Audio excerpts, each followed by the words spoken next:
Bonjour, ce film traite de deux questions importantes, le colonialisme et la justice climatique. J'explique ces questions dans un langage simple. Qu'est-ce que le colonialisme? Il y a plus de 500 ans, les Blancs d'Europe se sont rendus dans le monde entier. Ils ont voyagé par bateau en Afrique, en Asie, en Australie et en Amérique. Ils y ont rencontré d'autres personnes.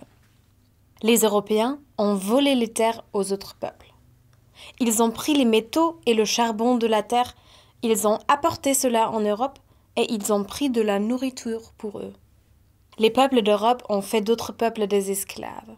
Cela signifie ils les ont amenés dans d'autres pays. Là, ils ont dû travailler, ils n'ont pas reçu d'argent pour cela, ils ont reçu très peu de nourriture.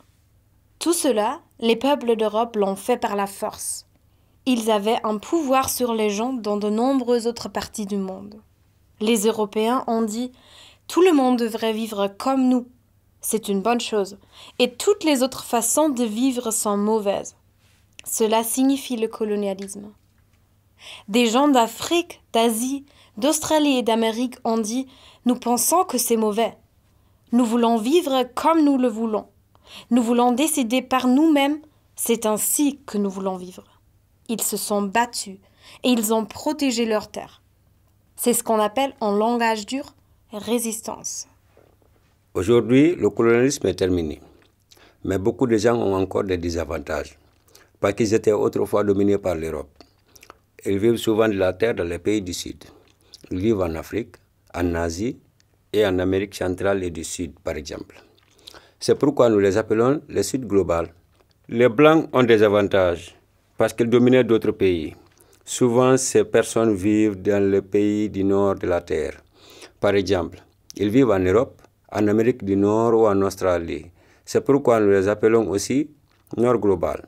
Les habitants du Sud produisent de nombreux biens et les biens sont destinés aux habitants du Nord global. Les habitants des pays du Nord payent peu d'argent pour les marchandises. Par conséquent, les habitants du Sud reçoivent peu d'argent, ils sont pauvres. Les habitants du Nord global sont riches. Ils pourraient payer plus cher pour les marchandises, mais ils ne le font pas. Ce n'est pas juste.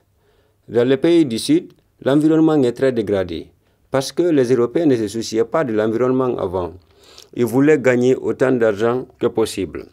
Ils ne se souciaient pas de l'environnement. Aujourd'hui encore, ils veulent beaucoup d'argent.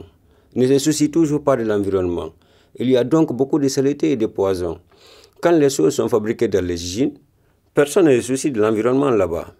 Le plus important est de gagner de l'argent avec les usines. Cela signifie le capitalisme. Le changement climatique a changé le temps.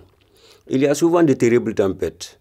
Où il y a une inondation et de nombreux endroits sont sous l'eau, cela se produit souvent dans les pays du Sud. Ce sont les conséquences du changement climatique.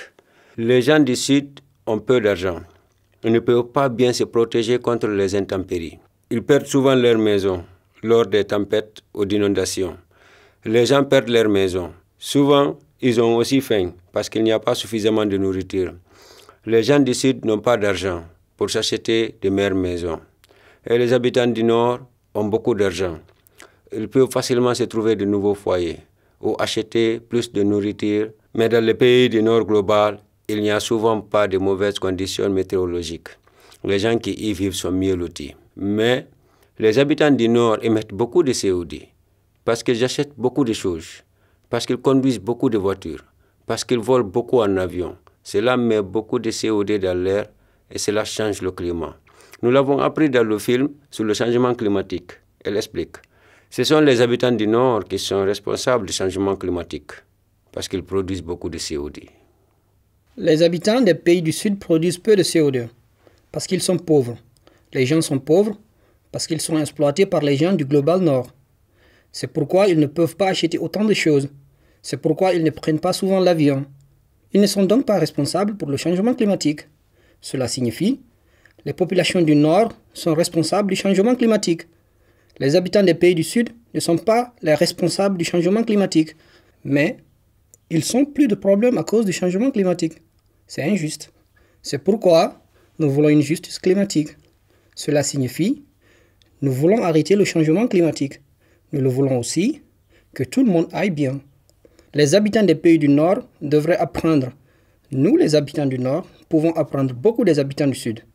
Pour cela, les habitants du Nord doivent écouter les habitants du Sud.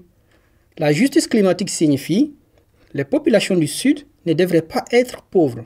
Elles devraient avoir moins de problèmes dus au changement climatique.